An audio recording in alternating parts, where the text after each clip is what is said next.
नमस्कार बच्चों, मैं श्रीमती गीता पी नायर, व्याख्याता वाणिज्य, शासकीय उच्चतर माध्यमिक विद्यालय मद्रासी।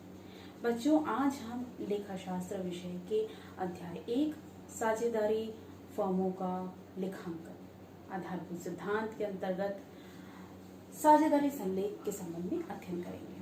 तो चलिए बच्चों, शुरू करते हैं साझेदारी संलेख। जैसा कि हमें पता है, साझेदारी से आशय होता है दो या दो से अधिक व्यक्ति जब एक वैधानिक व्यापार को शुरू करते हैं और साथ में वह अपनी पूंजी और श्रम आदि लगाते हैं और अपने साझेदारी व्यवसाय के जितना भी लाभ और हानि होता है उसको या तो बराबर या निश्चित अनुपात में बांटते हैं, तो उसे हम साझेदारी कहते हैं।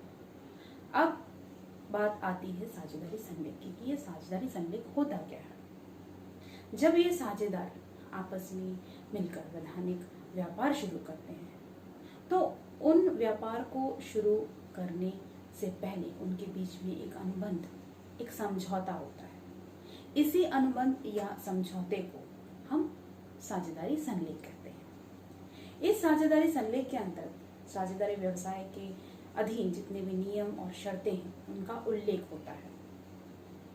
ये जो साझेदारी संलेख है ये लिखित भी हो सकता है या मौखिक भी हो सकता है। लिखित होना इसलिए आवश्यक है क्योंकि अगर भविष्य में इन साझेदारों के बीच में अगर कुछ वाद विवाद हो जाता है किसी बात को लेकर, तो ये जो साझेदारी संलेख है वो एक साक्ष्य के रूप में कार्य करता है। तो अब हम कह सकते हैं कि साझेदारी संलेख से आशय, साझेदारी संलेख ठहराव या अनुबंध का आशय ऐसे समझौते से है जिसमें साझेदारी व्यवसाय के संचालन संबंधी नियमों एवं शर्तों का उल्लेख किया जाता है। यह समझौता लिखित या मौखिक हो सकता है। अब हम पढ़ेंगे आगे साझेदारी संलेख में कौन कौन सी बातें लिखी रहती हैं और जब साझेदारी संलेख नहीं किया जाता है साझेदारों के बीच में तो उसके अभाव में क्या नियम है। तो चलिए अब हम देखते हैं साझेदारी संलेख की प्रमुख बातें। साझेदारी संलेख की प्रमुख बातें में पहला है फर्म का नाम एवं पता। कोई भी फर्म स्वतंत्रता से अपना पंजीयन करवा सकता है, लेकिन वह फर्म जिसका पहले से पंजीयन हो चुका है उसी नाम से दूसरा फर्म अपना पंजीयन करा नहीं सकता। अतः साझेदारी संलेख के अंतर्गत फर्म का नाम एवं पता का स्पष्ट उल्लेख होना आवश्यक है। दूसरा है व्यापार का क्षेत्र। साझेदारी संलेख के अंतर्गत साझेदारी जो फर्म है उसका व्यापार का क्षेत्र क्या है, अंतर्राष्ट्रीय है, राज्यीय है, स्थानीय है, इसका स्पष्ट उल्लेख साझेदारी संलेख के अंतर्गत किया जाना आवश्यक है। तीसरा है साझेदारों के नाम एवं पते। जितने भी साझेदारी फर्म के अंतर्गत जितने भी साझेदार हैं उनके नाम व पते साझेदारी संलेख के अंतर्गत लिखा जाना आवश्यक है। साझेदारों की पूंजी। साझेदारी फर्म को शुरू करते समय साझेदार कितनी मात्रा में पूंजी लाएंगे उसका स्पष्ट उल्लेख भी साझेदारी संलेख में होना चाहिए। साझेदारों की अवधि। साझेदारी फर्म के अंतर्गत ये जो साझेदार हैं ये अपने साझेदार फर्म को कितने वर्षों तक चलाना चाहते हैं और कब से शुरू करेंगे, इन सब का स्पष्ट उल्लेख जो है वो साझेदारी संलेख में लिखा होना आवश्यक है। नए साझेदार का प्रवेश। अगर कोई नया साझेदार अगर फर्म में प्रवेश करता है तो वो अपने साथ कितनी पूंजी लाएगा, लाभ हानि का क्या विभाजन होगा उस समय, ये स्पष्ट उल्लेख साझेदारी संलेख में लिखा होना आवश्यक है।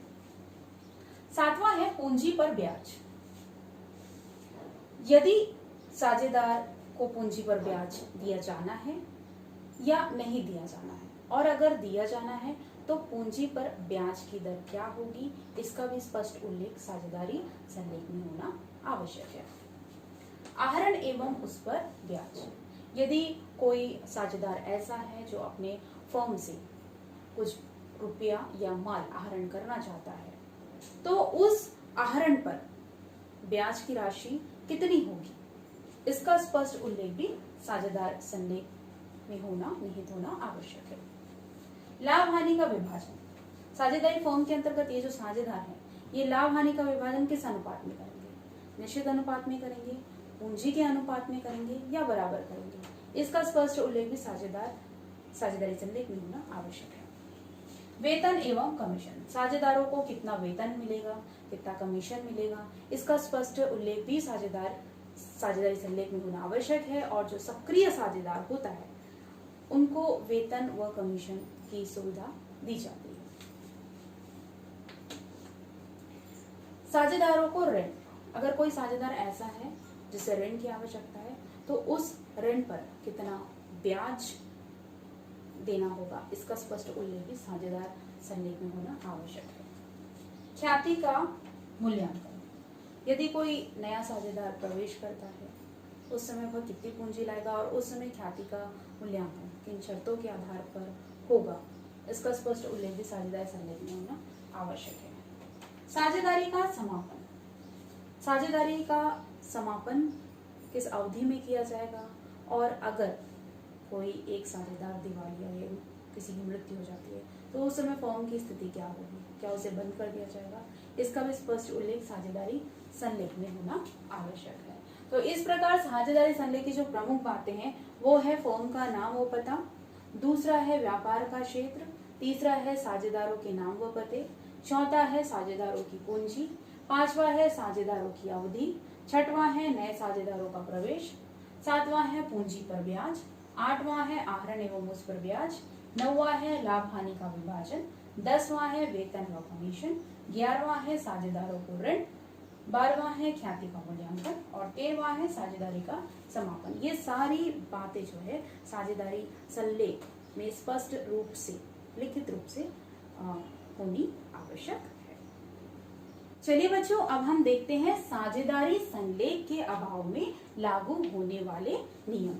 कहने का तात्पर्य यह है कि यदि साझेदारों के बीच में कोई अनुबंध या समझौता नहीं होता है तो उस दशा में कौन कौन से नियम लागू होते हैं। पहला है व्यवसाय के संचालन में भाग लेने का अधिकार। सभी साझेदारों को यह अधिकार है कि वह व्यवसाय के संचालन में भाग ले सकते हैं। दूसरा है मत प्रकट करने का अधिकार। यदि साझेदारी फर्म में किसी बात पर विवाद उत्पन्न होता है तो बहुमत से निर्णय लिया जाएगा और सभी साझेदारों को अपना अपना मत प्रकट करने का अधिकार है। तीसरा है हिसाब किताब की बहियों का निरीक्षण। सभी साझेदारों को यह अधिकार है कि वह फर्म की हिसाब किताब का निरीक्षण कर सकते हैं और चाहे तो प्रतिलिपि भी प्राप्त कर सकते हैं।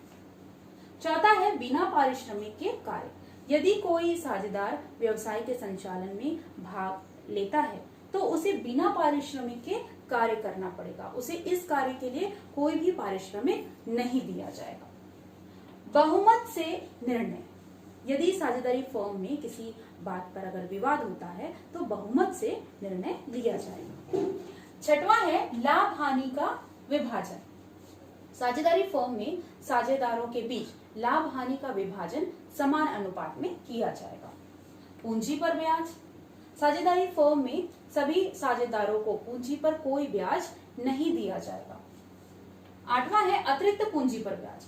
यदि कोई साझेदार अपनी पूंजी के अतिरिक्त भी कोई धनराशि साझेदारी फर्म में लाता है तो उसे 6% वार्षिक की दर से ब्याज दिया जाएगा।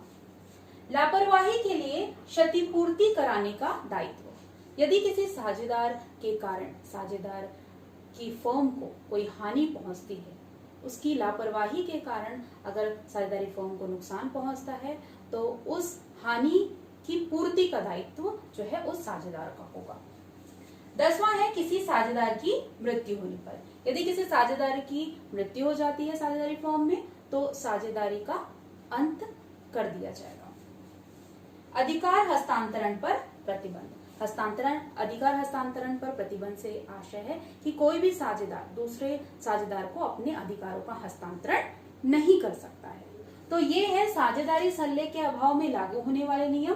पहला है व्यवसाय के संचालन में भाग लेने का अधिकार, दूसरा है मत प्रकट करने का अधिकार, तीसरा है हिसाब किताब की बहियों का निरीक्षण, चौथा है बिना पारिश्रमिक के कार्य, पांचवा है बहुमत से निर्णय, छठवां है लाभ हानि विभाजन, सातवां है पूंजी पर ब्याज, आठवां है अतिरिक्त पूंजी पर ब्याज, नौवां है लापरवाही के लिए क्षतिपूर्ति कराने का दायित्व, 10वां है किसी साझेदार की मृत्यु होने पर, और 11वां है अधिकार हस्तांतरण पर प्रतिबंध। ये है साझेदारी संलेख के अभाव में लागू होने वाले नियम।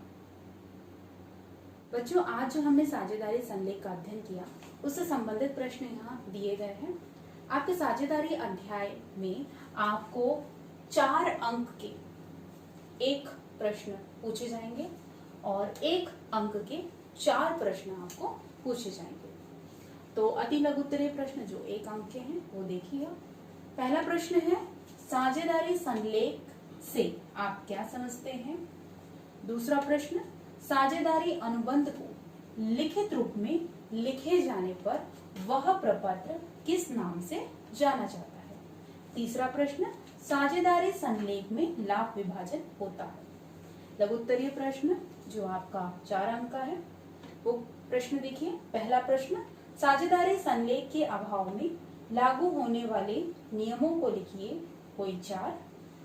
दूसरा प्रश्न, साझेदारी संलेख में लिखी जाने वाली 4 बातों का उल्लेख कीजिए।